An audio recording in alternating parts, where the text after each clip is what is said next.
All right, well, I think we'll go ahead and get started.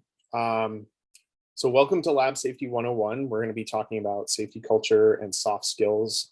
I'm going to talk a little bit about safety culture, and Jodi is going to follow afterwards to talk about soft skills. So here's kind of our agenda for the day, for the next couple of hours. What is safety culture? I'm going to talk through a few accidents that have changed academic EHS and kind of reinforce why having a good safety culture and understanding what a safety culture is at your university is important, and how that kind of feeds into accountability versus responsibility. Jodi is going to talk about what soft skills are and review kind of what some of those core soft skills are. We're going to have a breakout session where we split you up into groups to kind of talk about a few different questions, talking mostly about soft skills. And then we have resources, and we're going to leave plenty of time today for questions at the end. We really want this to be as interactive as we can. And the more questions you have, the better this is going to be. So please feel free to stop us. We have a couple of moderators in here to help us. If you put something into the chat, and they can stop us, you can stop us as well, and just bring up any questions you might have. So I'll let Jodi go first. Sure, thank you. So I'm Jodi Ogilvie. I'm the Lab and Research Safety Manager at the University of Minnesota. I've been an EHS professional for about 8 years this month. Before that, I worked in a lab at the University of Minnesota. So I was a postdoc in the chemistry department. My background is in chemistry and chemical engineering. I'm originally from the East Coast, and I enjoy all things outdoors. So I'll be talking today about soft skills and some of my experiences, lots of storytelling from my experiences at the University of Minnesota. And I'm Tristan White. So I'm at the Duke University in the Occupational Environmental Safety Office. I've been in EHS for about 9 years. About 6 of that was overseas at Texas A&M University at Qatar in the Middle East. I worked there. I was a radiation safety officer, laser safety officer, did everything you can imagine with health and safety and emergency management. My background is chemistry and genetics. So I have a chemistry degree, but I worked at in a genetics lab as a research tech, as well as lab manager there. And my hobbies are cooking and photography. You can see a few photographs that I've taken, including my background. So lots of fun there. So my first slide here talking about safety culture and what is a safety culture. And this is kind of the definition that I've always used talking about safety culture. Safety culture is the enduring value and priority placed on workers and public safety at everyone in every group at every level of an organization. What does that really mean? There's one really, really important word in that definition. I bolded it. It's maybe a little hard to see, but it's value. Value is different than a priority. I really don't really like when people say, safety is my number one priority. And I always use this example of, what happens, when you get up in the morning. What's your normal process? I'll kind of go through what my process is. I wake up in the morning, I get dressed, go downstairs, start the coffee, find some breakfast, eat that. Maybe I took a shower, maybe I didn't, depends on the day, and grab my keys, get ready, and head out for the day. So what was my priority for the day?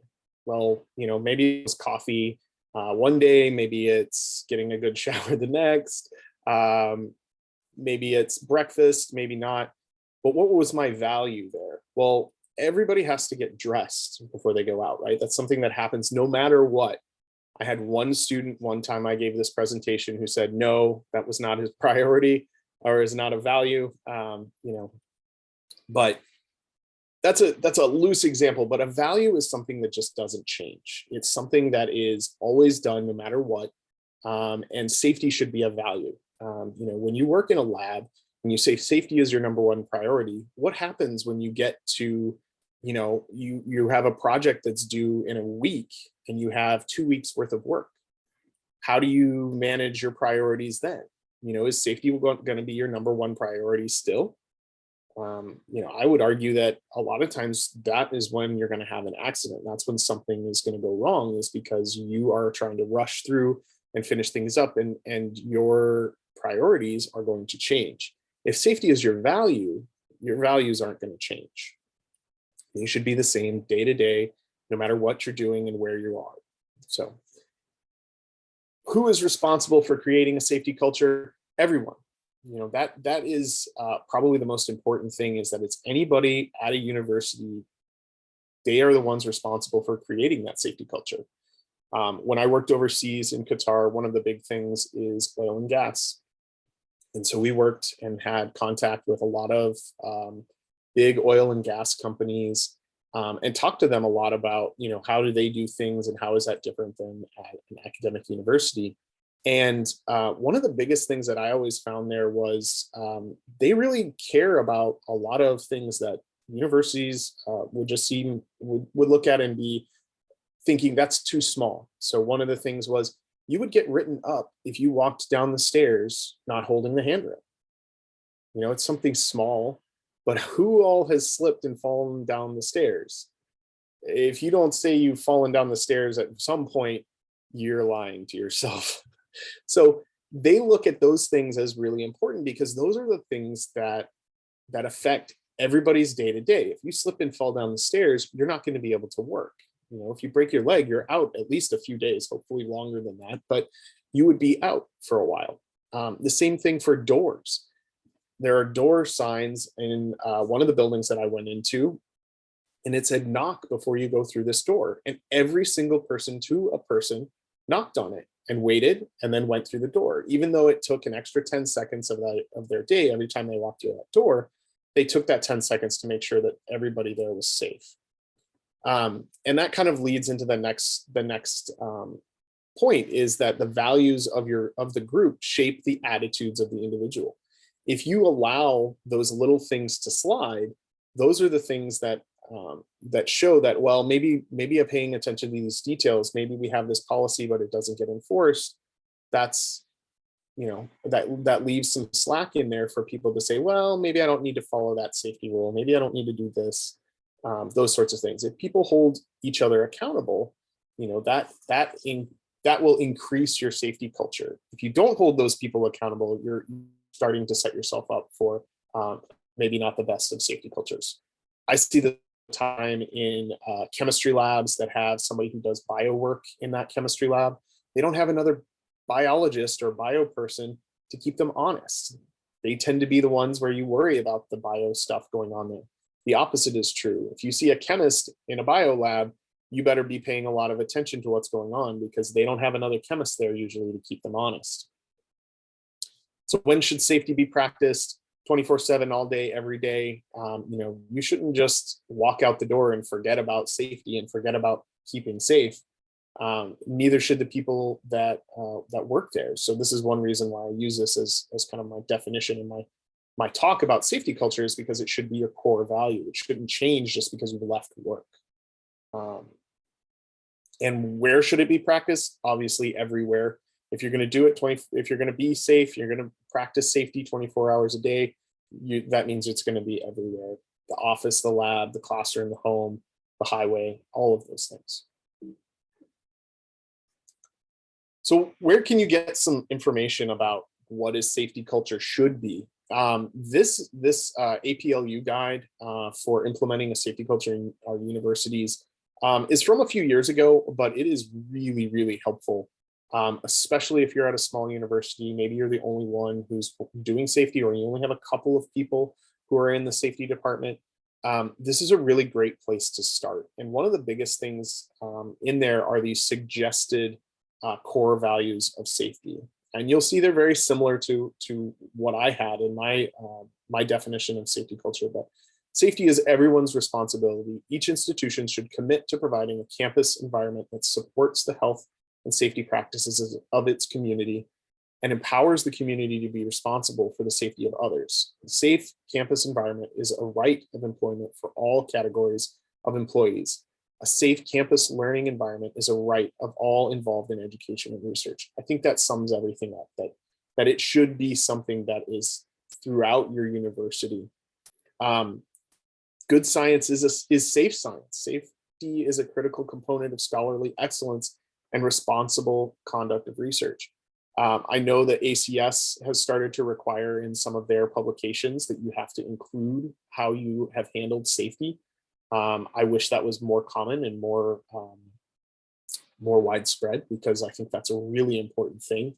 Including safety as part of reviews, faculty reviews, is another great thing. I know some universities have been able to implement that, and it leads to some accountability and responsibility of those PIs, understanding just what their responsibilities are when it comes to safety. And I'll leave you the other ones. And I have a link to this here, but I also have a link at the very end if you're interested in this APLU guide. There's a lot of really great recommendations from many other really great resources in there. Some of those recommendations, they're broken down into these 4 main categories: institution-wide dynamics and resources. So those are things that are across your university and really come from the top down. Those are things that are really important. Having that top-down approach is really vital. It can be really difficult if you don't have buy-in from the higher ups at your university. You're going to struggle with your safety culture. Data, hazard identification and analysis. Obviously, to be able to know how you're doing, you have to have data. You have to be able to identify hazards, and you have to analyze that data and know where your problems are. Training and learning. Once you've kind of identified what your problems are, you need to be able to train people and learn from those issues. And then continuous improvement, and this is something that's really important, is cycling back through and making sure you're checking that things are working the way you think they are, and making sure that you're reviewing things as time goes on to make sure that you're still doing things to help move that needle and make your safety culture better. It's great. Maybe the first round you're going to be dealing with lots of little bit, big major issues. Maybe by the third time you go around that continuous improvement cycle, maybe now you're starting to deal with those smaller issues, which is a great sign that your safety culture is improving and that you're moving forward. If anybody has ever walked through a lab and all you're finding are these little things throughout the lab, that lab is doing a pretty good job because they have taken care of all those big things. You don't have the big concerns. Now you're starting to look for those little things, the little details that might have gotten missed. So are there any questions? No? All right. So why is safety culture so important? Your safety culture is important because if you don't have a good safety culture, your university is exposed to really horrific accidents that can really cause lots of problems in lots of different ways. The lab accident memorial wall at the labsafety.org there, as I was preparing this, I knew there were a lot of lab accidents. It's really sobering to go and look at that and realize just how many accidents are happening. I think I counted 7 or 8 in the last 2 years alone. Some of those are in China, but not all of them. And a lot of them were deaths or serious injuries.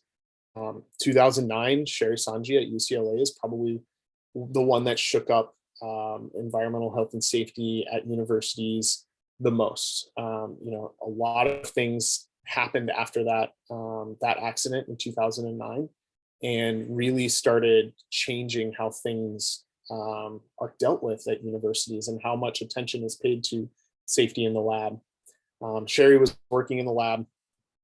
She was not wearing the proper PPE. She was not aware of what that PPE was supposed to be, at least according to the research that people have found, or what the investigation showed. She was using T-butyl lithium, which is a pyrophoric material, and she was pulling it out of a bottle with a syringe. And she was not using a locked syringe, so she was able to pull the plunger out of the syringe and have the entire plunger or the entire syringe full of T-butyl-lithium splash all over herself and caught fire. I think she was burned on about 60 to 70% of her body, and eventually, after a week or two, passed away. It shocked a lot of people, and I didn't put it in here, but there is a deposition for the PI where the lawyers are asking, did she get trained? And he is on audio saying, I don't know. No, I didn't train her. And that's a sobering thing. Out of that accident, the PI and UCLA were charged with felonies, violations of labor laws. The PI was criminally charged, which almost never happens. And I think that was one of the big things that really shook up a lot of people, is that there was there was at the time thought to be criminal negligence, and he ended up settling, but it was a really very, very trying time to be in health and safety. 2011, Michelle Default at Yale University. She was working alone in a machine shop at night. Her hair got caught in a lathe, and pulled her hair into the lathe and asphyxiated her. There was no safety. There wasn't a guard on it. There was no emergency stop button for her to get to. And it's a really sad story, but it really reinforces, why do we ask people not to work alone? This is a good reason why, especially if you're doing anything that has these sorts of hazards. I talk about this when I talk with new PIs all the time. When are you going to allow people to work alone? Do you consider working with or making bleach dilutions a problem? If you're doing that at 9 o'clock at night and you're the only person around, what happens if they get it in their eyes? They drop the bottle and it splashes up and hits them in the face. How are they going to get to the eye wash? Do they know where that eye wash is? How are they going to call for help? Those sorts of things. Preston Brown, Texas Tech. That accident has a lot to do with scale up and dealing with management of change in the lab. They were working with energetic nickel hydrazine compounds, and there was a verbal limit of 100 milligrams for reaction sizes. The graduate students were concerned that that 100 milligrams was not going to be enough for them to run all of their experiments. And so they didn't want to have variation between their runs. So they scaled up to 10 grams of this nickel hydrazine compound, not realizing that they were putting themselves in real danger because of that.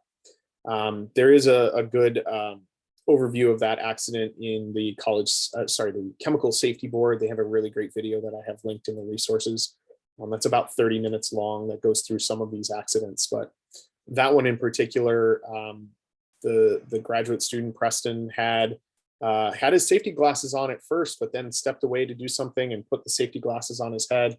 And they ended up not in front of his eyes when the hydrazine compound detonated, and it cracked the lab bench. And if you've ever been around those lab benches, you know how strong that detonation must have been to shatter and crack one of those heavy duty lab benches. He lost 3 fingers. He damaged both eyes. I think he lost vision in one of them. And luckily nobody else was seriously injured nearby, but very, very easily could have gone much, much, much worse. And there's many, many more accidents. I only wanted to talk about one other, and that's because it's my personal experience. So in 2014, working at Texas A&M at Qatar, one of our lab managers, Hassan Kamal Hussein, I was working on a custom-built 2-phase separator in an engineering lab. He was working on commissioning it and making sure that it was going to work for what they wanted to do. It was basically built out of acrylic and was to let people see how that 2-phase liquid and gas separation works in petroleum engineering, because you have, oil coming out as well as all the gases that are associated with it. And normally these are made out of metal because they run under pressure. And they wanted to allow the students to see it, so they built it out of acrylic. Well, acrylic is basically like glass, and it's not designed or built. It's not an appropriate material to be run under pressure. And they did not hydrostatically test the equipment first. They started using pneumatic pressure, and the separator exploded in the middle of him commissioning it and working on it. Acrylic shatters like glass, and that piece of one of those pieces of acrylic hit him in the neck, and he died. He died right there in the lab, and that will change your health and safety experience if you are around when a serious accident like that happens, a fatal accident like that happens. It changes everything about how you look at health and safety and why you do what you do. Labs can be very dangerous places. They can also be very safe places if they're run correctly. So I wanted to, give you my experience of what that looks like, to be on the other side. One of the things that came out of this was I had to talk to the university lawyers.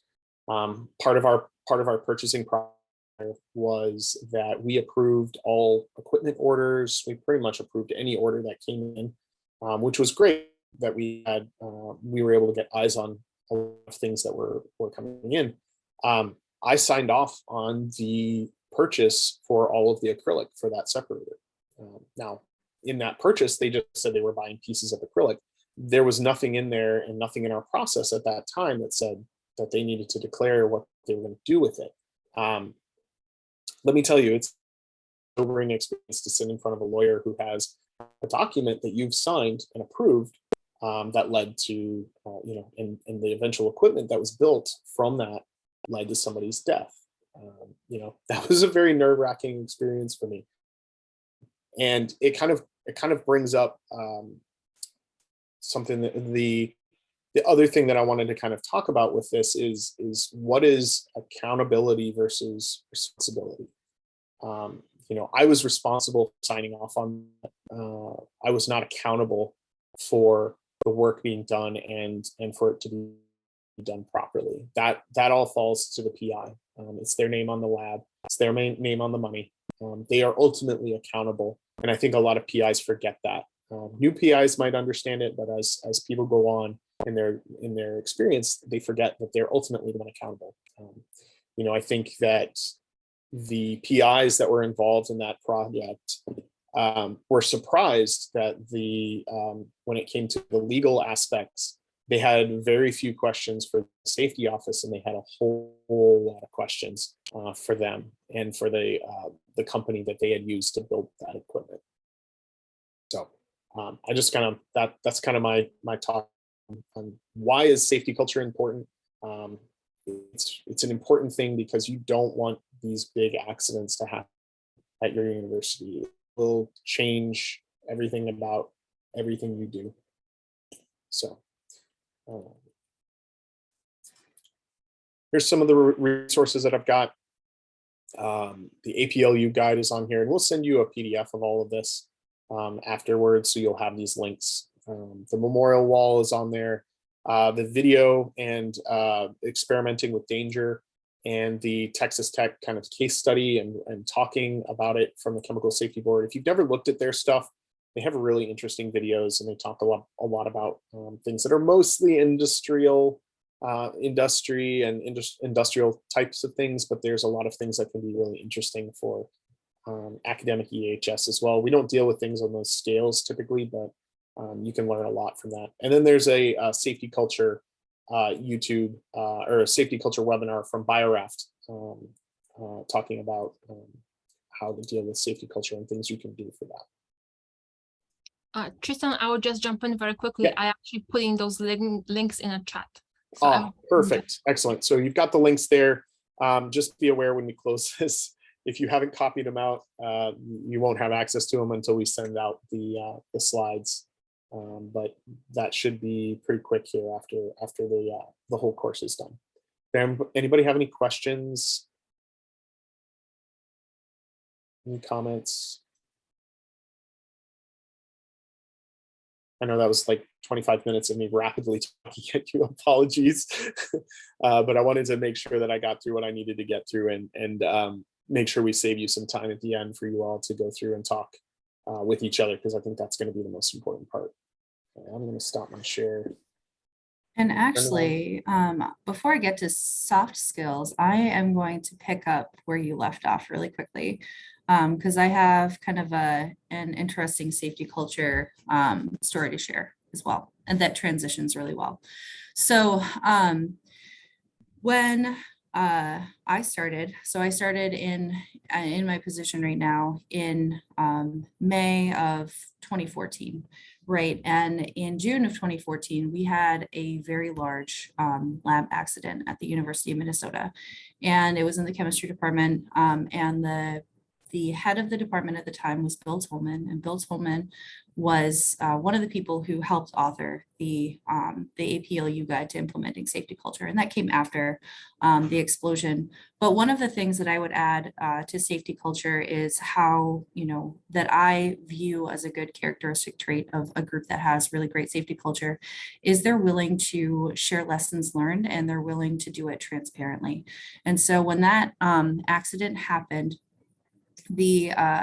it was a unique experience for me because I had just come from that department. And so I knew the student that it happened to. And it was interesting being on the other side and helping to investigate that incident.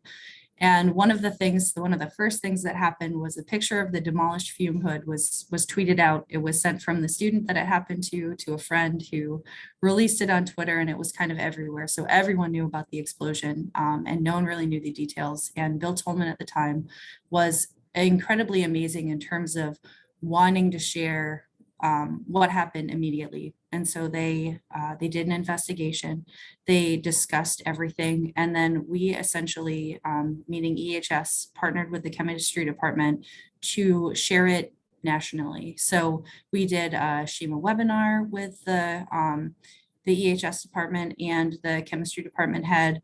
We presented actually at that CSHEMA conference. So the explosion happened in June. And at the very end of the CSHEMA conference in July, we talked about the explosion. We talked about what happened and some of the lessons learned. And we were incredibly transparent with that. And I think that's I think that's a mark of a really great safety culture. And then Bill Tolman himself was a leader. He was a researcher, he runs a research lab. He's no longer at the University of Minnesota. But he was one of the people that I really looked up to in terms of being a leader and some of his soft skills. So his ability to communicate and his effective leadership. And he really turned the chemistry department around. And I was at the tail end of that when I was coming out of being a researcher. I saw that safety culture shift under his leadership. And that was really interesting. So I would add to the safety culture discussion, just your willingness as an institution to really transparently share lessons learned. And it doesn't necessarily mean getting into the nitty gritty, and you don't have to break any confidentiality when you're doing that. When you're sharing those lessons learned, everything can kind of be generic, and people's identities and even the departments can be kind of concealed as well. But I think as as being in the lab safety COP and being part of CSHEMA, being willing to share those lessons learned really helps. It helps when you see another group that has a really great safety culture and you can kind of mimic that. And so I wanted to kind of put that in there at the end of safety culture and then transition into soft skills and some of the soft skills that I really value as an EHS professional. So if there aren't any questions, I was just going to say any one remaining thing lingering questions about safety culture. And again, like Tristan said, we're looking at having some time at the very end to have a little bit more of an interactive discussion. I will move on to soft skills. So Jodi, real quick. Oh, sorry. Now I can hear you. Now you can hear me. Okay, real quick. I was just going to say that one of the hardest things, I think, and everybody here probably can agree that this is difficult to do, is to say that you screwed up, and to stand in front of people and say that you made a mistake is incredibly difficult to do and uncomfortable.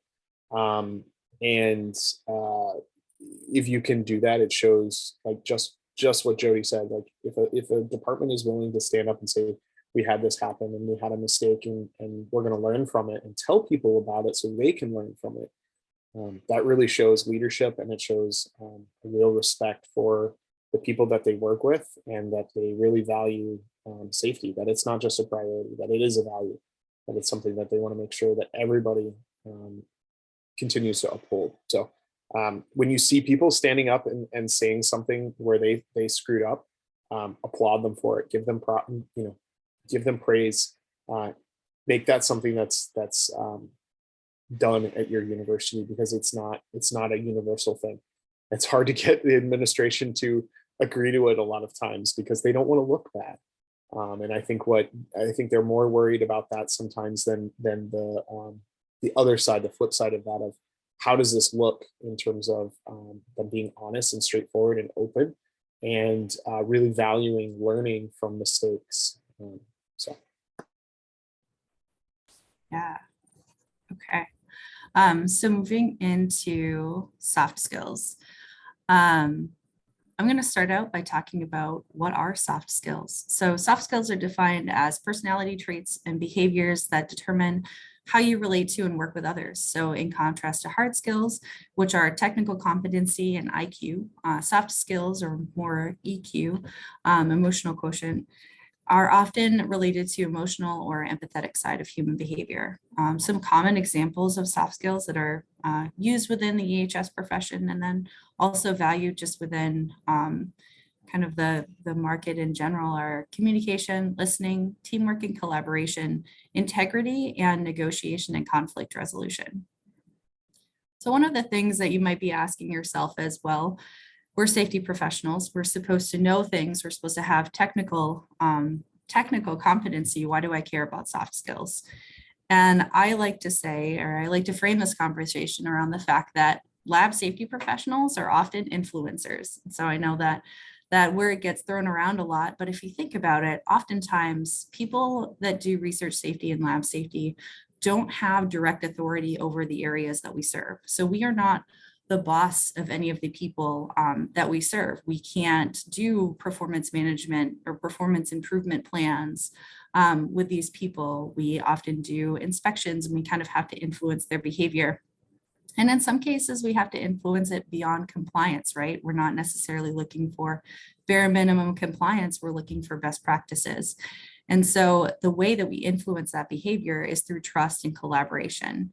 And so we can influence institutional change and safety by having relationships with our partners, with our researchers, and having strong soft skills. And so we use soft skills a lot of the time to do that influential part of it, right? We have the technical competency, we can tell them the rules, we can cite the regulations. Oftentimes, you may even have the technical competency within the lab. You might be able to say, hey, I was a chemist. I know how to do this experiment safely.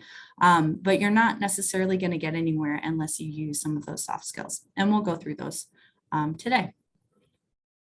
I'm going to start with communication. And each of these, I have a little bit of a story from my time as an EHS professional. So one of the first visits that I did, the University of Minnesota has 5 system campuses, and the Twin Cities and the Minneapolis-St. Paul area is the biggest hub.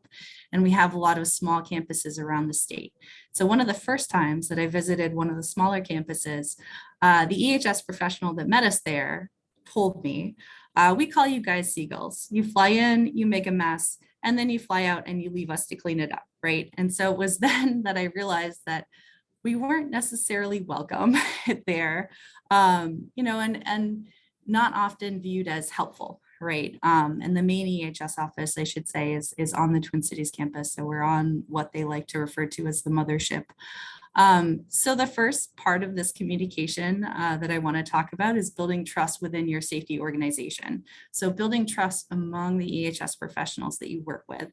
And the way that you can do that is by engaging other safety divisions in initiatives. So making sure that you break down silos, that you communicate with each other. If you have an initiative that comes from the lab safety group or from your particular office, Maybe you reach out to another office, say the industrial hygiene group, if it's separate. It kind of depends because all universities are different, but making sure that you break down some of those silos and that you collaborate on projects, or that you at least talk about some of the resources that you're sending out.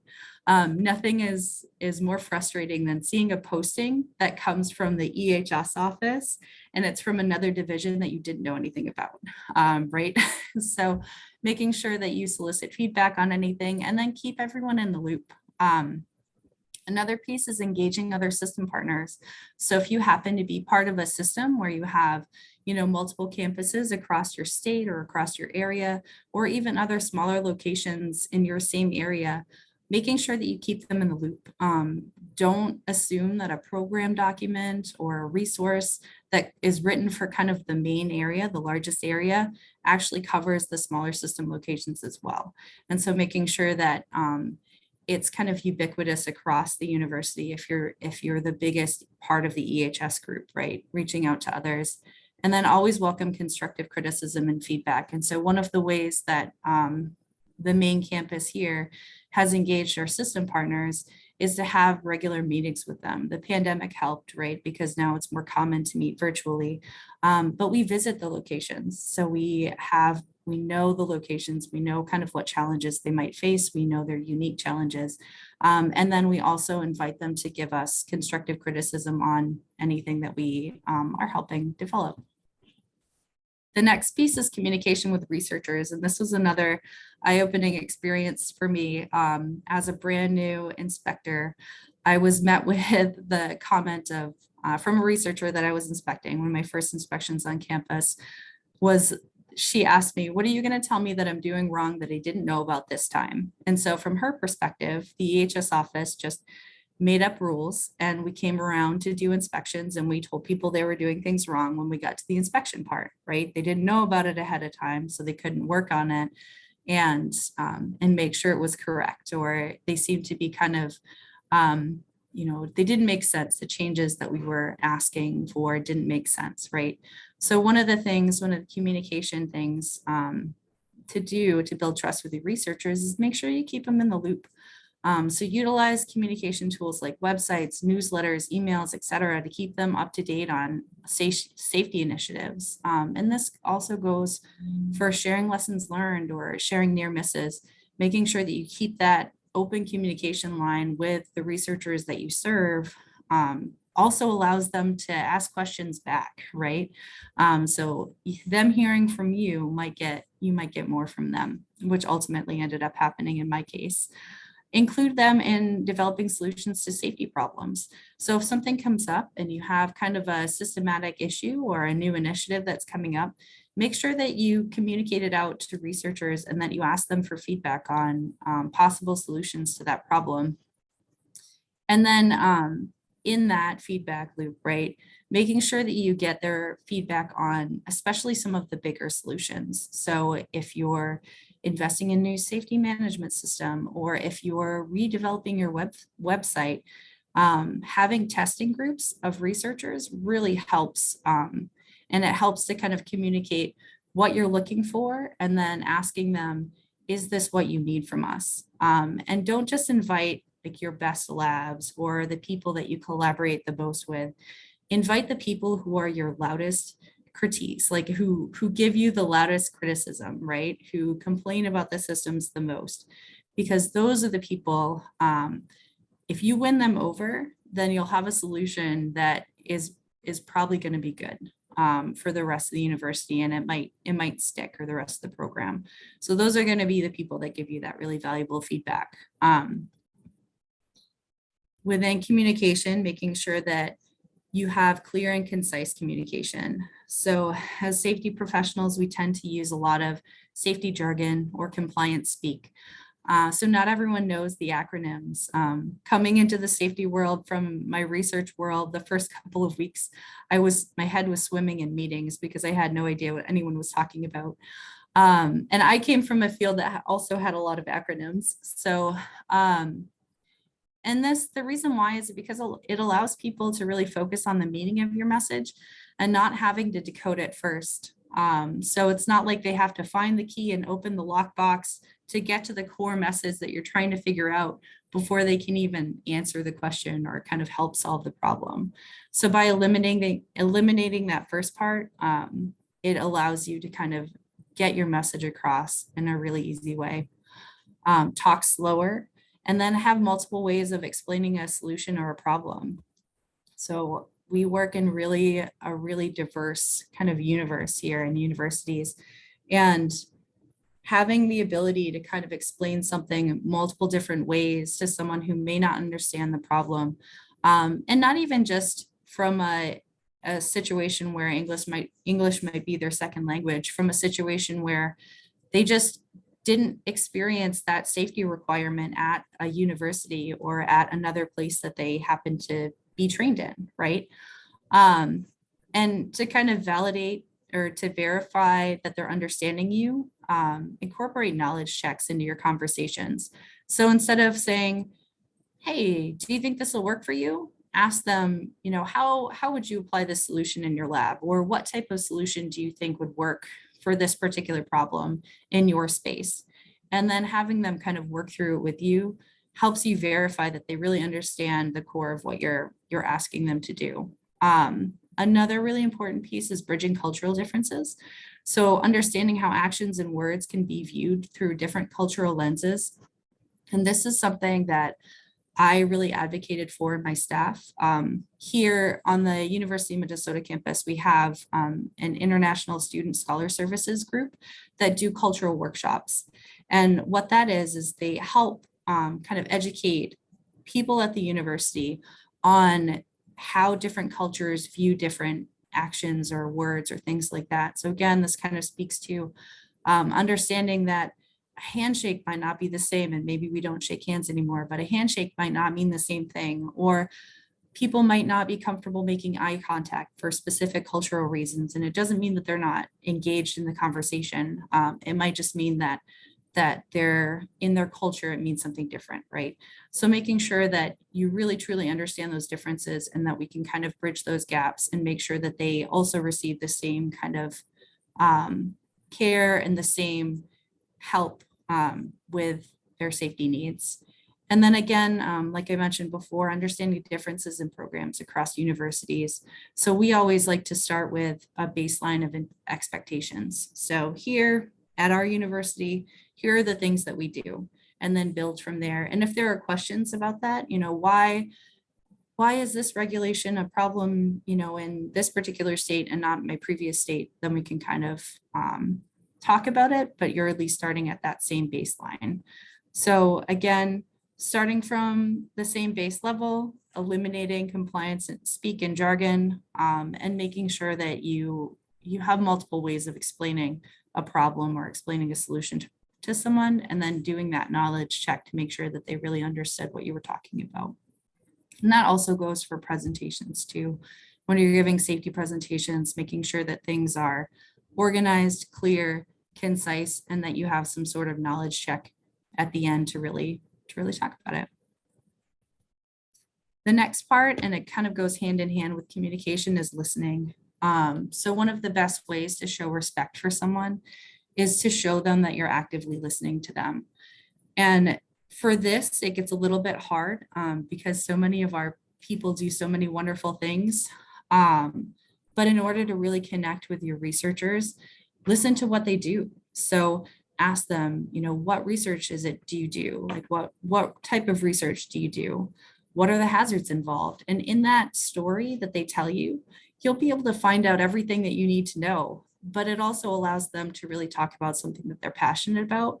So they're making a connection with you while also kind of giving you insight into the hazards that might be involved.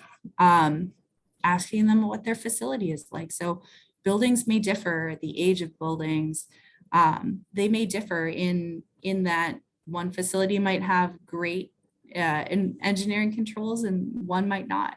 So what is your facility like? What resources or controls do you have? What is it that's frustrating you about this, or what it could possibly be frustrating to you about your facility? And then ask them truly about their barriers to safety and what frustrates them. So the researcher that I told you about that said, oh, what is it that you're going to tell me today that I didn't know that I'm doing wrong? Well, I asked her, it sounds like you're really frustrated about that. What is it about that that frustrates you? And so I engaged that person in a conversation to ask them, oh, it sounds like you're frustrated about this. It sounds like maybe it's because the EHS office hasn't communicated well in the past. How can we do better? Right. And so really listening to that story that they tell and listening to what they say. And so for this, I kind of use this in a couple different ways. So during my inspections, I like to start my inspections with, what work do you do? And really listen to the type of research that they do, and then make notes about it. So when you come back, you can maybe engage them, talking about some of the interesting research that they're doing. And then also the other thing that I really like to start with is, what questions do you have for me?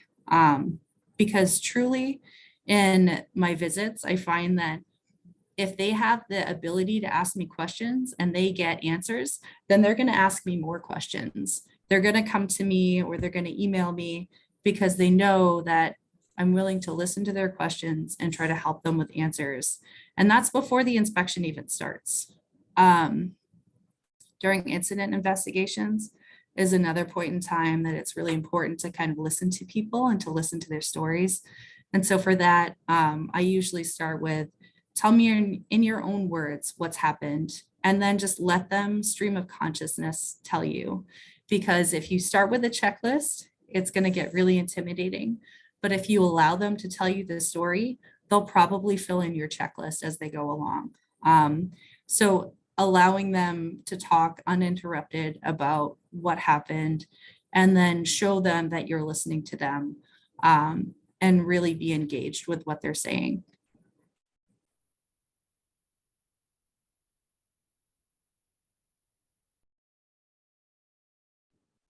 Take a breath and take some water.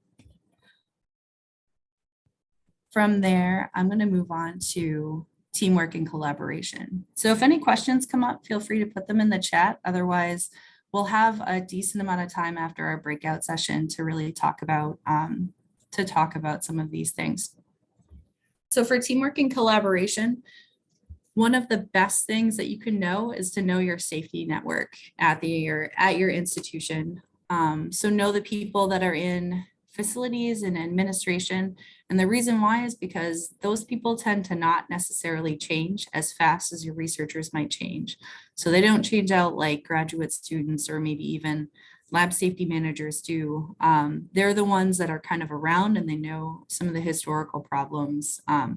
They also tend to have a finger on the pulse of who's coming and going, because usually when someone's coming and going, there's some sort of lab clean out or kind of lab sprucing up, right? They need to kind of put an extra paint coat in or maybe install something else. So they tend to know exactly when people are coming and going, and sometimes before the EHS professionals do. College and unit leaders. So when I say colleges, that would be your associate dean for research or your department heads. And then unit leaders, in some cases, we have just research units within our university. They're kind of these core facilities or these centers of excellence where they might be somewhat standalone from the departments. But knowing those people and having those people on your side and being able to appeal to them when you have safety concerns is really important. Having committees, safety committees, we have a huge network of safety committees that we could possibly reach out to. And that's a group of people that are like-minded and want to get things done.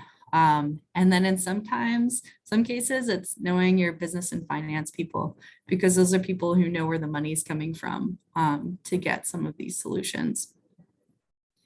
In terms of teamwork and collaboration, one of the most important things is to collaborate with researchers and leadership to find a solution. So buy-in from those stakeholders is really imperative to making sure that anything becomes permanent. A spoiler for the annual conference, one of the things that I'll be talking about is how our lab inspection program needed a revamp.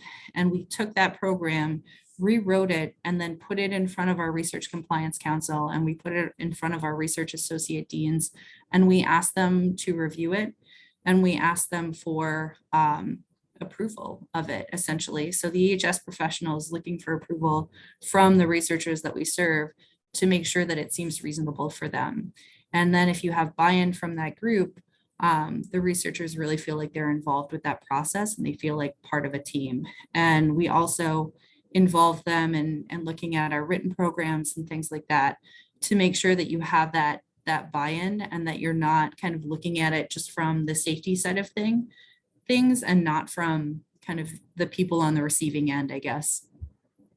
Again, I mentioned this briefly in communications, but collaborating with stakeholders on large projects. One of the best things that we've done is engaging our usability lab in testing out new softwares that we're looking to buy. And so it might be a long and tedious process, but if you're looking to make an investment in either a new software platform or even a new program, like a large scale program across your university, engaging those stakeholders and making sure that you have feedback from them is really, really important.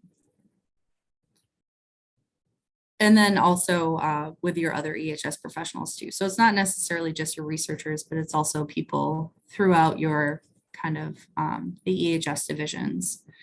Another piece is trying not to say no.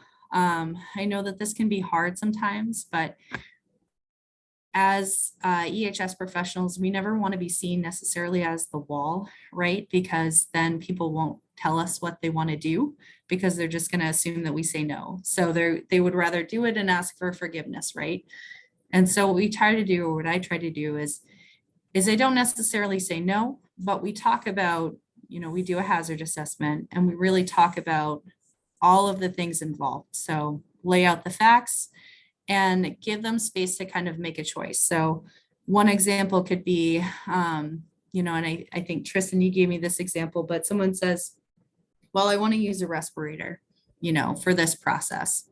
And it's like, okay, that's great. So you're recognizing that there's a respiratory hazard here, right? So if we put you in a full face respirator, here are the steps that you have to go through to do this. Here are the steps that you have to go through to maintain it. And oh, by the way, should you be doing this process in a respirator while your lab mate is sitting next to you on the bench top, also hanging out? So is there a fume hood in the area? Could we maybe use a different control, right? So talking to them about, if there's a solution, that might be challenging or it might not be ideal, kind of laying out the steps to, okay, here are all of the things that you would have to do to get this to happen. And then let's try, right? Because in the research realm, the sky's the limit. They want freedom to do a lot of these different things. And they don't want that wall telling them to say no. So we have to work with them, but we also have to make sure that they're safe. Another thing, and I think of this in terms of collaboration and teamwork, is really celebrating successes. So taking time to recognize a job well done. I will, for as many deficiencies as I might issue in an inspection, I also issue kudos in that same inspection. So I'll say, hey, your chemical labeling scheme is great. It's looking awesome. Job well done on that, and making sure that it's documented. Or if someone is really collaborating well with us, from a research unit, I make sure to copy the department head and say, hey, I really appreciate the time that this person took to really review our program or help us out with this. In some cases, different universities allow you to nominate people for outstanding service awards. And that's another way that you can recognize some of your partners to kind of pay them back on some of that work that they do with you. And then when sharing lessons learned, making sure that you highlight what went right. And I'll talk about that kind of in my putting it all together slide, but making sure that you don't just focus on the negative things, making sure that you also really focus on the successes and kind of the wins as well. And the last piece, and Tristan mentioned this back when we were talking about safety culture, is striving for continuous improvement and management of change. So it's not enough to just engage a group of people once to kind of look at a program and say, well, this is good for the next 10, 15 years, right? We did our part, we engaged with you. Making sure that they're a continuous part of that that effort, or making sure that as time goes on and the program changes maybe, or it evolves, that they still have that opportunity to give feedback and maybe strive for something better, maybe some of the additional changes.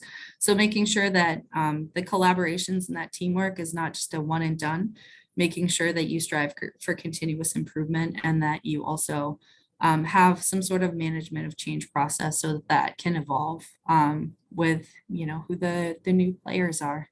Because also at a university, everything's always changing, right? You have new researchers, new things that are happening, which is part of what makes it so exciting. Is there any questions so far? I think we're getting close to the top of the second hour. If anyone needs to take a break at some point, we can also do that too. But maybe we could do that right before a breakout session. Okay. So from here, I want to talk a little bit about integrity. And this is something that, you know, I find that some of the EHS professionals that I really look up to, I find that they have all of these traits, right? So one of them, honesty, being transparent, avoiding closed door conversations whenever possible. Sometimes this isn't possible. Sometimes it does make sense to kind of have a strategic planning meeting before you go back to the researcher and talk to them about something. But oftentimes I try to be really honest and upfront with them and make sure that there's no situation where they're surprised by an outcome of something. And then also acknowledging when you don't know the answer. Again, the work that we cover spans a broad spectrum, and you're not going to know the answer to every question. And I think being able to acknowledge that instead of kind of making something up in the moment, and acknowledging where, like, areas that you're weak on is really powerful, because they kind of know it doesn't make you seem like you don't know what you're doing. It makes you seem like you truly understand the issue at hand, and you understand when to bring in a different expert, right? Respect, treating everyone as part of the team and making sure that you don't treat someone above someone else. So one of the examples of that, I have a safety committee. It's a college safety committee, and the head of that safety committee is the associate dean for research. And she's an amazing researcher. She's been at the university for many, many years, and she's well known. But so also part of that safety committee are some other faculty members, some lab staff members, and then graduate students. And I will tell you that she will stop everything that she's doing and listen to the graduate student, because that person is the frontline worker. And it's not seen as, oh, you know, we have to have a graduate student on our committee just to say that we have good safety culture, right? That person is really valued. And so no person in that safety committee is held above another person. No person's opinion is held more highly than another person. Everyone gets a chance to talk. And I think that maintaining that respect for people, and that making sure that you as a safety professional, you know, respect the leadership of the college as much as you respect the lowest level graduate student or undergraduate student that might be working in that lab. Responsibility, making sure that you understand your role and what's expected of you in any project or situation that you're in, and then making sure that you do your homework and that you come prepared. So people, especially, you know, in the research world, they hate it when you waste their time, right? And if you come in as an EHS professional and you don't know what you're doing and you're not prepared for a meeting, they're immediately going to push you off to the side. And so making sure that you've done your homework and that you've come prepared is really important. And dependability, showing up on time. And that doesn't even necessarily meaning showing up to meetings on time, but just being there and being responsive, and making sure that they know who to contact. Because again, in a lot of cases, I'm sure many of you have had this situation where someone will message you and say, we need this answer like today or tomorrow, or else, you know, this big shipment of, you know, many, many kilograms of some highly hazardous chemical is going to be on our doorstep, right? So making sure that you have, you know, that flexibility and that you're dependable and being able to answer those questions when they come up, or at least getting them to the person that has the authority to answer that question if it's not you. Beyond integrity, kind of the last piece of it is negotiation and conflict resolution. And this kind of gets into the more uncomfortable conversations. Negotiation can mean a couple different things. So one of them is making a case for safety. So why they should take the time and effort to do something, why having a safe environment is also in some cases an efficient environment. Sometimes it's a business case. Sometimes you're looking for money for a solution. So it's possible that you would sit down and say, this would be the best case scenario, and here's why it will in the long run cost less than the cheapest option right now. And then if possible, in terms of negotiation, work out small changes over time. Big change doesn't necessarily happen overnight, especially in academic institutions. So if you can get a little bit, start there and then work up over time. So if you can negotiate a small change, and then kind of incremental improvement over a big change, that is also a win. Conflict resolution is kind of one of the more uncomfortable things that we have to deal with. So dealing with difficult situations and difficult people. Sometimes as an EHS professional, people just don't like to see you coming, and they're not going to tell you anything. And they don't want you in their lab. Or even some of the EHS professionals that you might work with, they don't like change. They're not interested in hearing your side of things. This is the way I've always done it, right? So understanding how to listen to a person actively, listen to their concerns, listen to what may have led them to these frustrations, being able to communicate with them, talk about who you are, talk about the things that you're looking to do and why. Helps, right? Also understanding that not everyone has bad intentions. And so there's a really great ACS article that just came out that I link in the resources that kind of talks about human behavior when it comes to safety. And oftentimes it's not that people don't walk into a situation wanting to make the bad choice, right? They don't walk in wanting to make the wrong choice. It happens, and there's sometimes a pathway to it happening. And then also understanding that not everyone, thank you, Bogna, for putting that in the chat. She just put the ACS article in the chat. Not everyone is going to warm up to you. And so sometimes no matter what you do, one, you know, or more people will always be kind of a naysayer, and nothing you can do will repair that relationship, and you just have to keep moving on. And then the last piece, and I think the worst, is just knowing when to escalate. And so this is situations where your ability to influence someone's behaviors have not proven fruitful. And it's a situation where there's an egregious safety violation, and you have to kind of go up the chain to kind of figure out. And then in that situation, it's about making sure that leaders within your EHS division understand what might have to happen, and then relying on some of the college leadership to maybe help with that change. So from that, I wanted to go into just a brief story time of putting it all together. So this particular incident, this was an incident that happened at the University of Minnesota in October of 2020. It was a large explosion that happened, and it was something that was, it happened in a synthesis heavy group. It happened during work hours. So it was something that the PI literally called my cell phone and told me that it happened. So we were the first responders in this particular case. But I wanted to walk you through how I kind of used soft skills throughout the incident investigation, and then the communication part of it. And so the situation happened. It was a detonation of a reaction. It was a reaction that lab had done time and time again. This person had done the experiment on the same scale multiple times without incident, right? It was a really common reaction to that particular lab. And so this really caught them off guard. This particular group was a very safety-minded group. They were always star performers in our inspections. And so it kind of came as a surprise. So when we were going through the investigation, right, the person that it happened to was still a little bit shook up. And so what I did to start was I told them, you know, to kind of set the scene, you're not in trouble. We're trying to figure out what happened so that it doesn't happen again.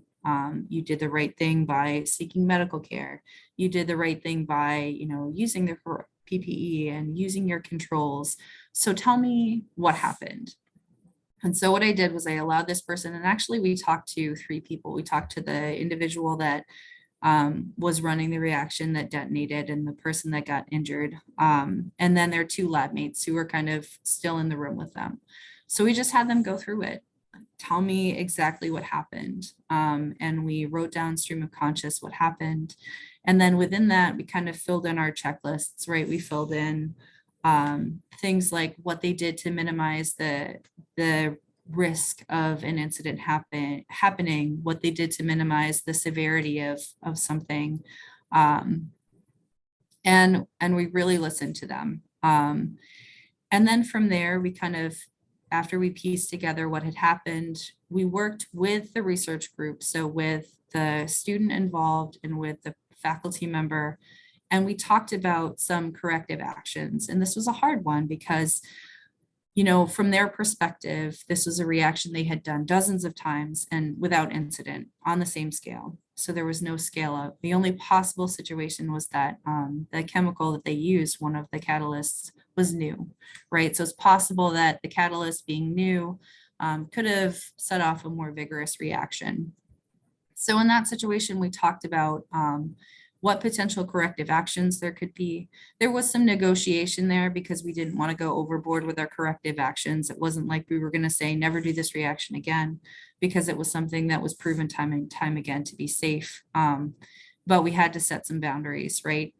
And then the time came for sharing lessons learned. And so we did that a couple of different ways. One, we put out a safety alert that we sent to our groups where this would be relevant, right? Our synthesis groups that would normally do a reaction like this.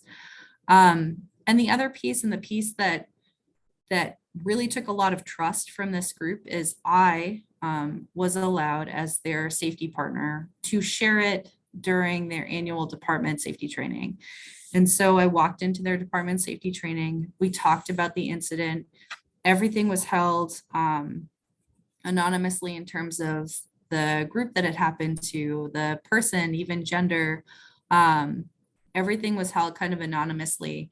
And they allowed me to share the lessons learned from that incident. And that takes a lot of trust because not every day are you going to have a situation where a group that had an accident like this is going to want you to share it in their entire department safety training. But we did it in a way to share, we shared the wins. We said what went right first. We led with that. Here's what went right. Here's what they did to decrease the severity of an incident like this. Here's how they work every day and how those working practices decrease the risk and severity of incidents like this happening. And then we kind of got to the mystery, right, of why this possibly happened. And then kind of coming full circle, that PI contacted me afterwards and was incredibly grateful that we were able to share the lessons learned in such a sensitive way. Because when you see the student that it happened to in your training, you know, and they're happy with the way that you're sharing it and it's still anonymous, it really takes a lot of trust, and it kind of allowed us to keep that line of communication open. So with that, that's kind of how putting together a lot of the soft skills that we talked about, you know, putting it in practice in your, well, hopefully in this case, not everyday job, but putting it in practice from an EHS perspective.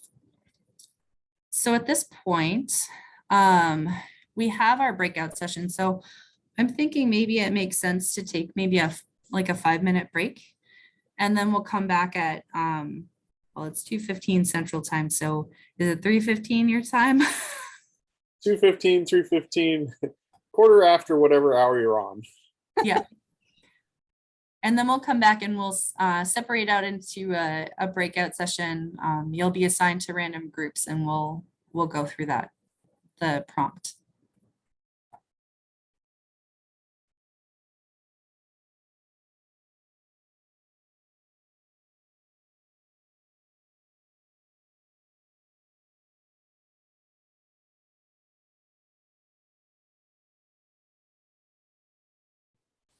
I am going to put the discussion topics in the chat.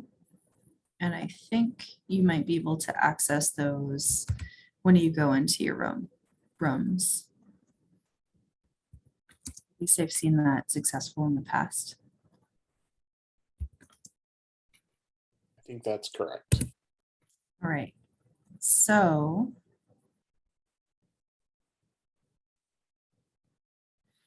what we'd like you to do is get into, we will be dividing you out into 3 groups of 4 and then 1 group of 5, I believe, basically 4 even groups.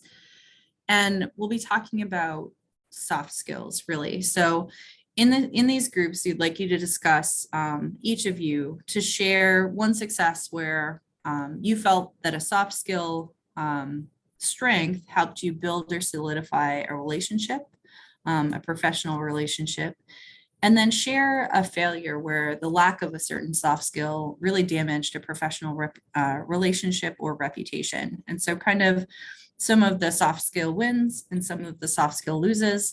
And then when we get back, we're going to kind of debrief because our hope is to really learn from each other. So part of, and at the end, we'll talk about this, but part of how you strengthen soft skills is really by learning from each other.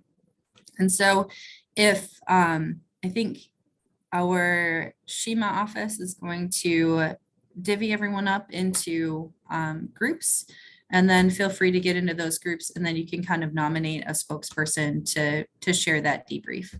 So let's do that now.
Did you have a timer set on these breakout rooms? I did not, but I can close them whenever you'd like me to.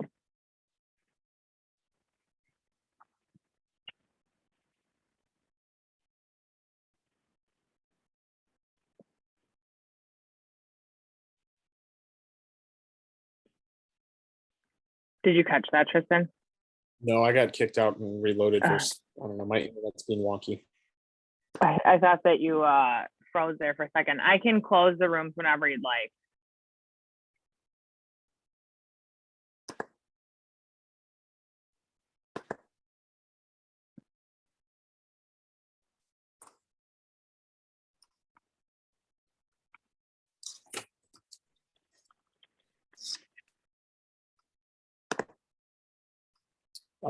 You can close whenever, yeah, probably like a minute. I don't know, can you give them a warning? I believe I can just broadcast a message to everyone that says we'll be closing in a minute, but there might be a timer here at to close the room. It doesn't give me the option to look at it, of course, while have the breakout rooms open. Of course not. Did we want to go, Jodi, did we want to close them? Yeah, I think we were done. Okay. Okay, they have Yeah. 30 seconds to leave the room right now. Thank you so much. Yeah.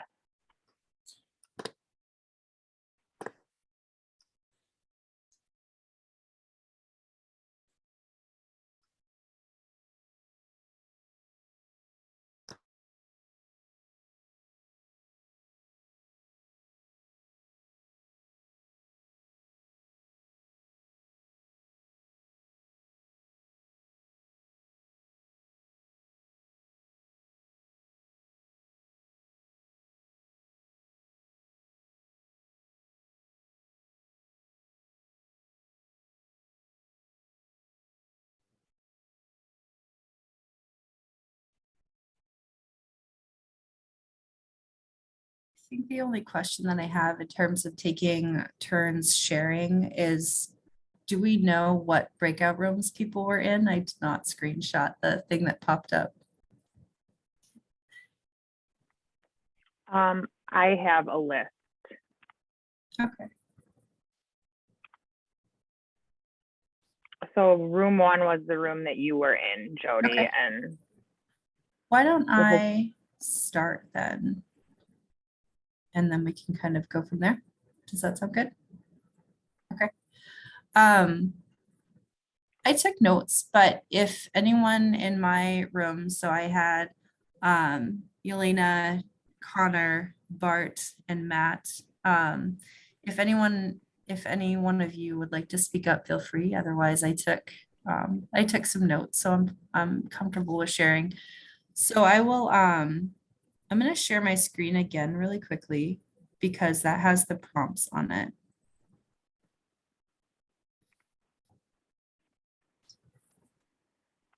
Here. So really what we're looking for is kind of a brief summary of your discussion. Were there any soft skills common to the successes? Were there any soft skills common to the failures? And then what's your biggest lessons learned? And then resources that helped, if any. So what I'll do is I'll stop sharing. I will put that in the chat. And then I can start with room number 1. So I was actually in a room full of, in some cases, new or safety professionals. So one of the common things that I saw from my room, several of them were researchers, and then some of them were kind of newer to the job. And some of the common threads that I saw in successes were that they had that inside perspective, right, from being kind of in the research field. So having worked with people before and relying on some of the relationships that they had built with people in the past. And having that open line of communication with researchers.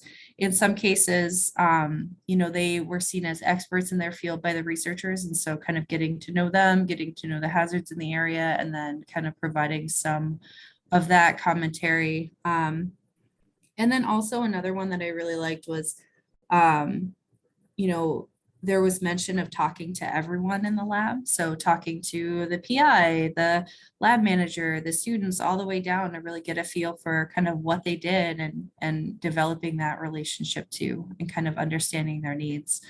Some of the failures and challenges that we talked about, again, I think it's a unique situation where you could see both sides of it as a researcher or a safety professional. So in some cases, there were situations where inspectors came in and said, oh, we're going to change up all these rules for you, and we're going to make everything different, but then there was no follow-up. And there were a couple of situations within our group, at least, where you know, someone either told them to do something or told them to change something up, and then there was no follow-up from the EHS office. So that kind of dependability, reliability goes away, or the consistency or that communication piece kind of goes away. And then they're like, make it so, right? And then there's no follow-up. Other pieces are with teamwork problems where someone would come in and say, hey, it's my way or the highway. Like, I'm not going to listen to you. I'm not going to listen to what you want. This is the rule, and this is the rule that you're going to follow. And situations where, you know, researchers would say, hey, we really need something. We need, say, this piece of PPE, or we need this piece of equipment. And EHS might come in and say, no, you don't need that. We know better than you, right? So there was just no kind of collaboration and teamwork. Again, it was kind of that my way or the highway. Did I miss anything from that part of our?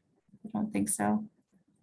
Feel free to unmute and speak up. I kind of default made myself the scribe for our group. Awesome. So let's see. Room 2, Bogna, that was your room. Does someone from room 2 maybe want to speak up? And I put kind of the report back points in the chat. So summary of a discussion, different soft skills that you talked about. It doesn't have to be very rigid. It can be fluid. So I can maybe start just to make it brave. So I was with Vanessa, Caitlin, Colin, and Townie in my room, and we have a very good mix of people who just started literally they are on a first day in EHS. So I will say big round of applause, because this is good. We have new blood. And we have also a 1 month, 6 months, and a 3 years EHS members. I'm 4 years, so you see, it's for everybody's beginning. I was on the research side before, so for us was mostly, when it comes to the soft skills, it was definitely building relationships. Even we have one good very example was that there was actually even for academia, looking at the outsider, a person who's working for the vendor, coming to lab and working with the lab, and then being hired in the academia, and still the researchers were still following him, and they want to work with him. So that was really great to seeing, like, from each visit, not even looking at it that you have to have an EHS title. So this was very good for the building relationships. And there was also example of just working with a different type of divisions, because mostly my group was lab chem safety, waste, and general safety. So you see we are mostly frontliners.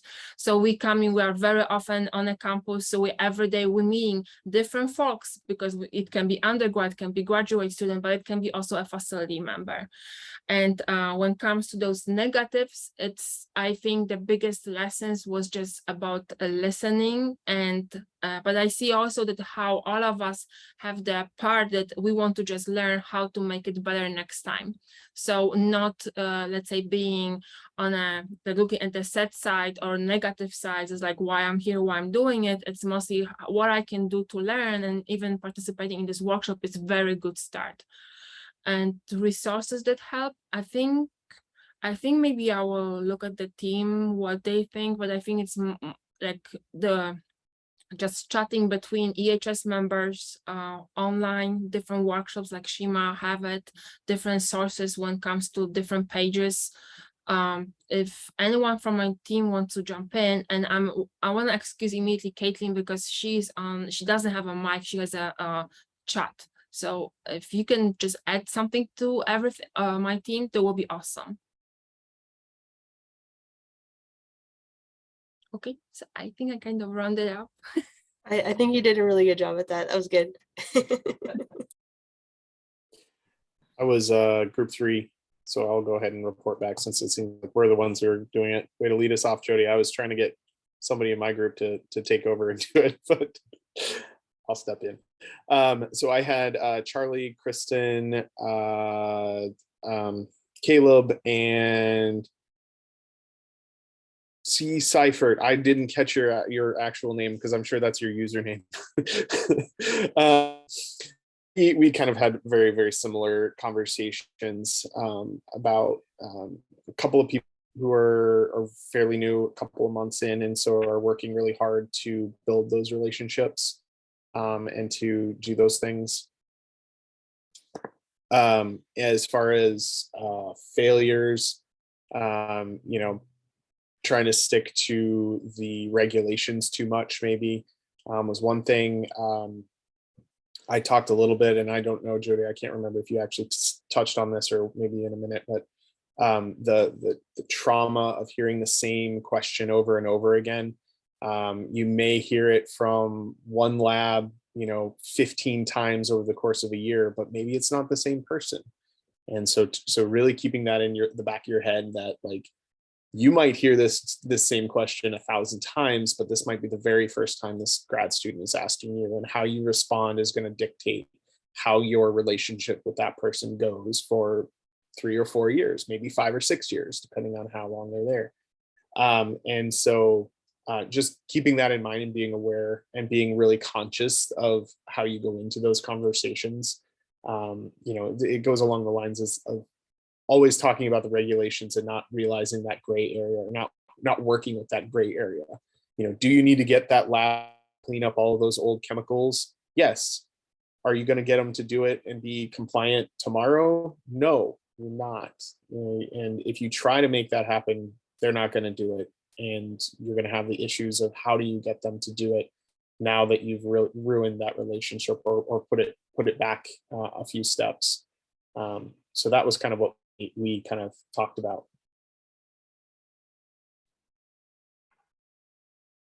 I was group 4, but Abigail is our nominated spokesperson. Okay, so a brief summary of the discussion was there was a whole lot of experience in my group, coming from just being underneath the PIs in the labs to being actually involved in the laboratory safety. So I guess my group had all the experience there.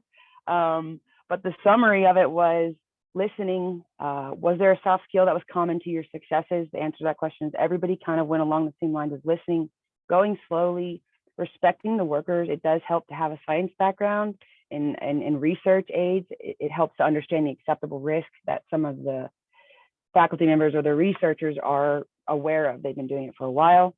And then the soft skill that was common to our failures is nobody wants to be the COVID police, right? Nobody wants to tell people to put their masks on. So the biggest lesson we learned, I think, is getting past the checklist, getting past the compliance side of things, and learning how to be safe and flexible with the new environment that we're all in. One thing I did want to put in there, it was one of the, so I'm gonna have to call you out because it was really good. It was a really good story. Lack of experience in lab spaces. It was a short fuse with a PI in a lab. And really what it was a compliance issue. And they didn't want to wear respirators. They wanted to ask why they had to receive training, and they'll learn very important soft skills in that moment because there is a clash when it comes to that type of stuff. And so that's kind of what came out of room 4. Did I miss anything? Okay. Awesome. Thank you. Thank you all so much. Are I think that's one of the biggest, this is kind of one of the biggest and best forums for that, I think, in terms of looking at soft skills, is learning from other people and learning from mistakes and learning what's worked really well. I think I can confidently say that some of the reasons that, you know, I employ some soft skills or work on certain soft skills is because I've seen it fail so miserably for other people. And again, starting in EHS, it was the brunt of, I think, a long battle between researchers in our EHS office. And I was kind of coming in at a time where we were becoming more of their partners. And I've been seeing a lot through the different conferences that I've attended, is that partnership model is becoming more and more common, where you kind of work together with them as partners instead of you're not necessarily seen as the regulator, as the person that holds the big stick. You know, you're the person that like comes in and you're going to help them, right? Yeah.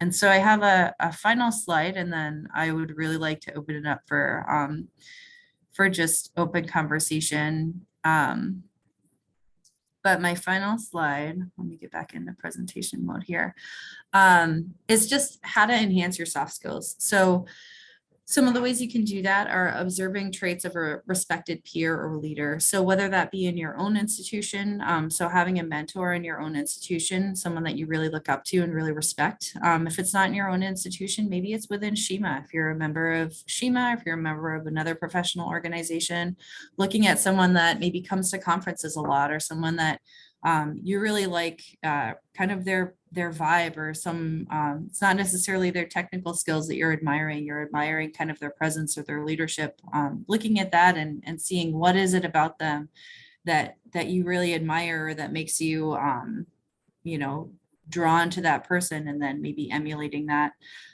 Practicing, I think, is really important. I think some of the best ways that we learn how to employ soft skills is by failing or by, you know, doing something wrong and saying, okay, I'm not going to do that next time. So practicing with peers and practicing with trusted clients and service partners, and then not being afraid to like admit when you've done something wrong, or even apologize in some situations. Seeking feedback and seeking constructive criticism. So I think sometimes it's hard for us to hear critiques or criticism of ourselves, but really it allows us to grow as professionals, and it just makes us better at our job. And in all honesty, from my perspective, I think it makes me happier in my job. So having like better soft skills and having the tools to kind of manage some of these potentially difficult situations and difficult relationships makes it easier for me, and it makes me happier. And then also there are a wealth of professional development courses or other resources in terms of enhancing soft skills. It's a big one on LinkedIn Learning. There are some professional development courses about soft skills specifically, because it's something that employers really look for. In terms of health and safety, I talked about the Approaches to Understanding Human Behavior article from Chemical Health and Safety. There are some BioRaft kind of webinar series, soft skills for safety. There's an article in Health and Safety Magazine in 2020 that talked about soft skills, in particularly from an EHS perspective.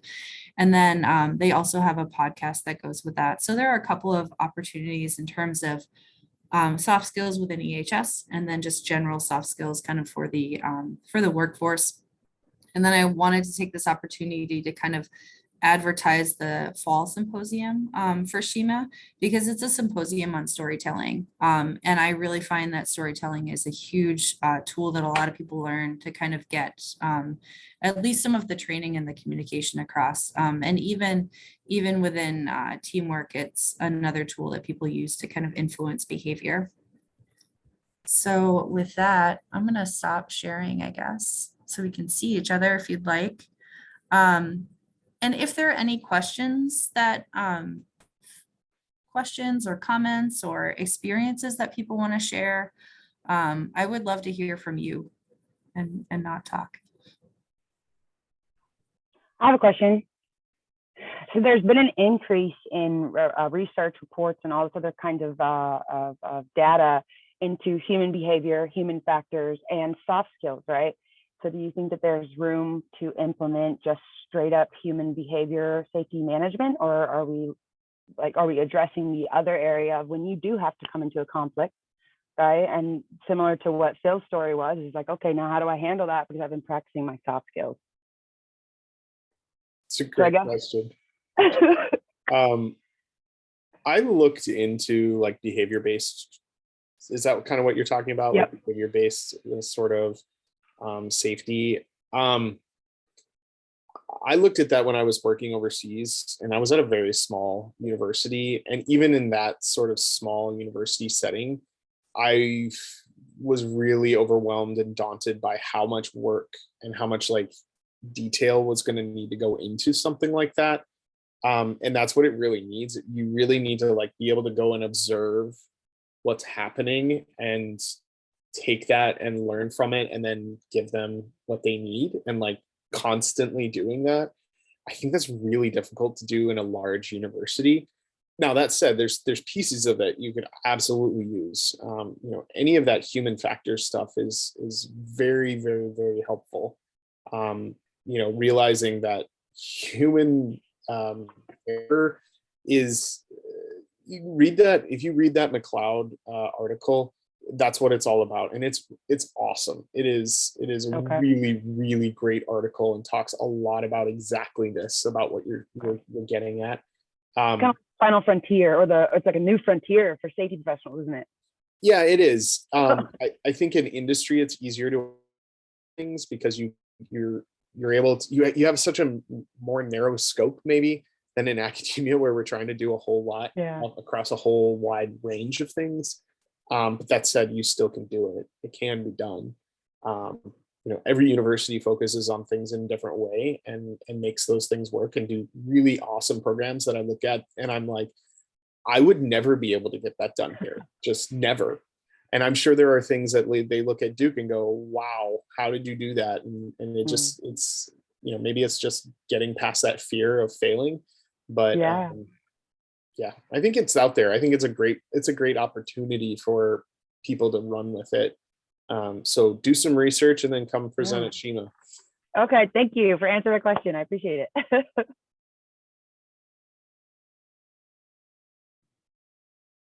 So I do have a comment. One of the slides that Jodi showed says something about nobody comes in with bad intentions. And I really believe that a lot of people, a lot of our labs would like to comply, but most of the time they just don't have the time. And so it helps a lot when we make it easier for them to comply. Like communicating clearly what the expectations are and really helping them to comply with deficiencies. Absolutely. I think one of the things that is in the forefront of my mind, because I have a lot of friends kind of still in academia who are professors, is just how much pressure they're under. And, a lot of times you have to really think about this. They weren't trained to be supervisors, right? They come from, they come straight, there's graduate school, postdoc, or whatever. And then they're put into a lab where they have to manage people, they have to manage a budget, they have to write research grants. In some cases, they have to teach. And obviously they want to be safe. A lot of people are very safety minded, but under all of those pressures, it's really hard and it's frustrating when it seems like a black box, or when it seems like someone's not communicating with you. So you are 100% correct in that, we need to make it easy for them. So that's part of, I think, the journey that some of us are on is how to make it easy for you. And I have gotten feedback sometimes that, I'm like, we have all of these templates, like a bunch of them. And then it's like, well, okay, now that's too many. So I think there's a sweet spot, but you are 100% correct. To me personally, it's also about finding the gray area. Can I jump in real quick? Oh, sure. It's 4 o'clock. So we're wrapping up here, and I if you stay on, that's fine. But wanted to go ahead and close this out in case you need to go. Some people might need to run. Katie is going to send a link out for the Thursday session tomorrow. So you should get that tomorrow. She's also going to send out a link, the links from the chat today as well. And I think I put my contact information, Jodi put hers in there. You can always track us down on the CSHEMA website. There's plenty of ways to catch us, find me, find Jodi. I love talking about this stuff, obviously. So does Jodi. So please get in touch with us. And now, Bogdan, you can go. I just want to finish on this one sentence. It's about gray area, but also have to follow regulations before you will stop recording. So it's no, but it's seriously, to me, it's also is about finding the gray area between our teams, the EHS teams, and the research facilities, because we also served facilities by themselves. And then if we have those areas, there is black, white, it's because of regulations. At least try to explain them those regulations, send them regulation and tell them this in person why this is happening. And if them seeing that we try to help them, and it's because let's say this is an EPA rule, they definitely have a better understanding, not thinking and this is something personal. It's a regulation. So it's very easy in those situations when we have regulations behind us, just go and get the trust. They also understand that we try to help them, and then that we have to just follow the rules. And once again, don't take it personally. I'm not sure if you have to show up this recording or not. I don't know. It's fine.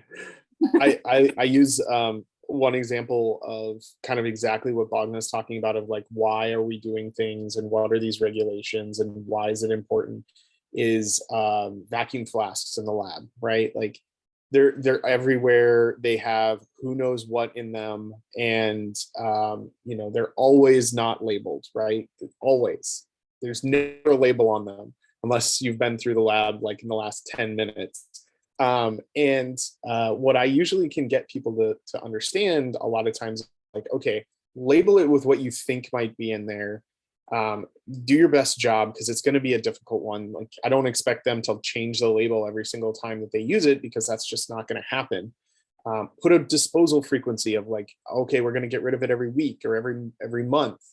And then why do they need to label it? Well, it's not because people in the lab, they should be able to know what's in there. They walk by and look at it and be like, yeah, that's, you know, culture media, or that's blah, you know, some dye, or explaining it to them that, hey, what if somebody from facilities comes in here, is using this, it's full of bleach, and they knock it all over themselves and there's no label on it. They don't know what's in there, and they be able to deal with whatever they've, you know, if they've spilled it all over themselves and it's bleach, they need to get that off of them. They'll probably smell it, but maybe not. Is it biohazardous? Is there some other chemical in there? You know, they need to know those things. And a lot of times that you get this, oh yeah, that makes sense. Like, I always wondered why we need to label stuff, because everybody in the lab knows what it is. It's for everybody else. You know, I expect you working in the lab to know what you're working with, but somebody just coming in to do something, you know, not lab related, doesn't necessarily know. No. This is such a great example, Tristan. I personally using first responders. As soon as I said first responders, there's like a pop in the head, and immediately there's a change of the conversation. So this is really good food for thought. Thank you, Tristan. I just want to thank all of you for coming and being so engaged. I really valued these as kind of an entry-level EHS professional, and I hope that you're able to get a lot out of them. So I really appreciate it. And I'm excited for Thursday. I know we've got OSU EHS here. They're going to do a great job talking about lab hazards and a little bit about risk assessment. So yeah, well, my kid's been lots of info. Yeah. Yeah, get ready for lots of talking. Yeah. All right. Well, thank you everybody for your attention, your participation, and for joining us today. And always realize that you know, we have a lab safety community of practice from CSHEMA. If you're at all interested, I suggest you come and join. It's the first Thursday of the month at 3 p.m. Eastern. If you're a member of CSHEMA, you can find that on our website.